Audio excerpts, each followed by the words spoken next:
Olá, queridos! Então vamos para o nosso último vídeo dessa quinta-feira, 10 de dezembro de 2020, e nós vamos aí para Geografia. E em Geografia a gente vai finalizar aí o capítulo 7.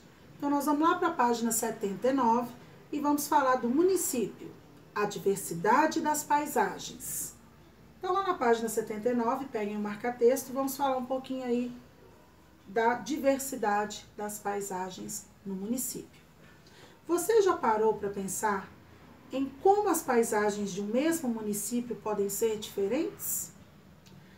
Então, em um mesmo dia, você pode ir ao shopping, comprar um par de botas e ir andar a cavalo, por exemplo.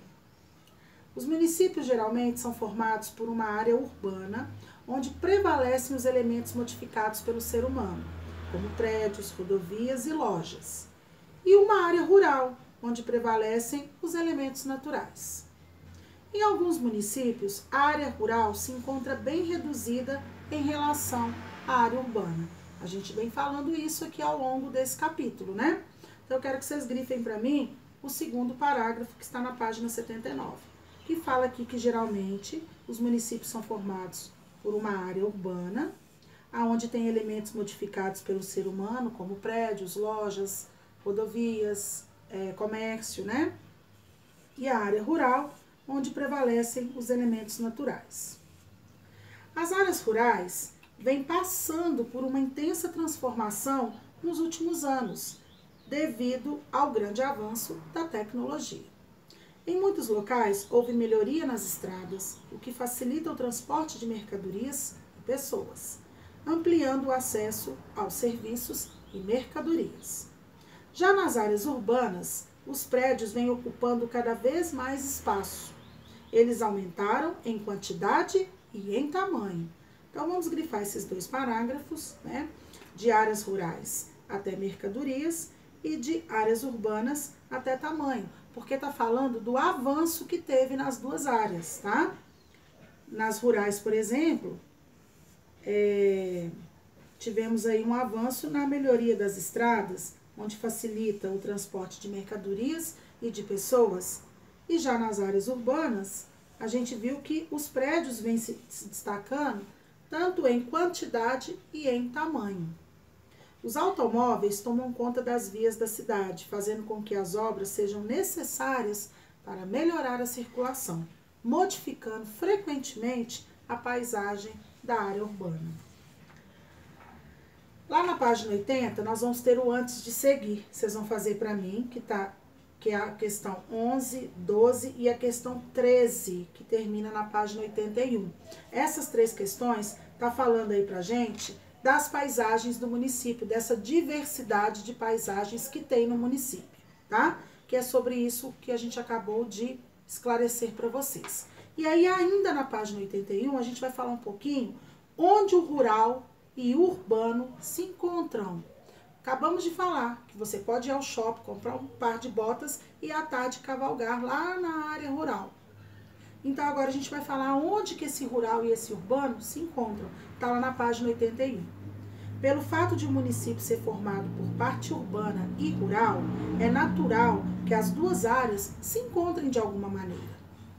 Elas podem estar ligadas ao trabalho, à prestação de serviços, a moradia. A pessoa pode trabalhar na área urbana e ela pode morar na área rural ou vice-versa.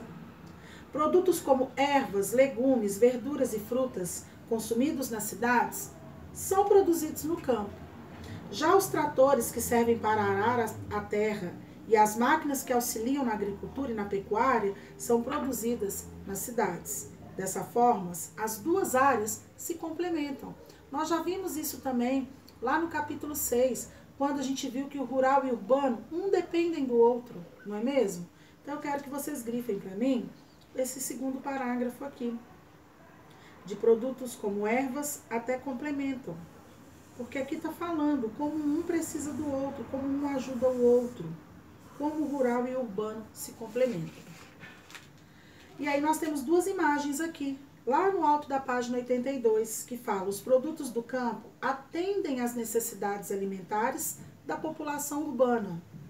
Já, do outro lado, a produção das indústrias é também utilizada no campo. Ou seja, o maquinário que é produzido lá na área urbana, lá nas indústrias, ele é mandado para o campo, para ajudar justamente nessa produção de alimentos, né? De arar a terra, de colher, de ajudar o trabalhador do campo.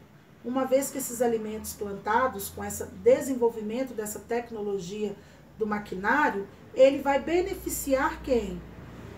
Os moradores que estão lá, os trabalhadores do campo, e vão beneficiar as pessoas que estão na área urbana, porque nós vamos ter produtos que são plantados no campo que vão chegar para a cidade em maior quantidade, com uma tecnologia mais avançada na questão do plantio e da colheita, tá? Então, com isso, meus amores, eu encerro aqui onde o rural e o urbano se encontram, porque eles se complementam.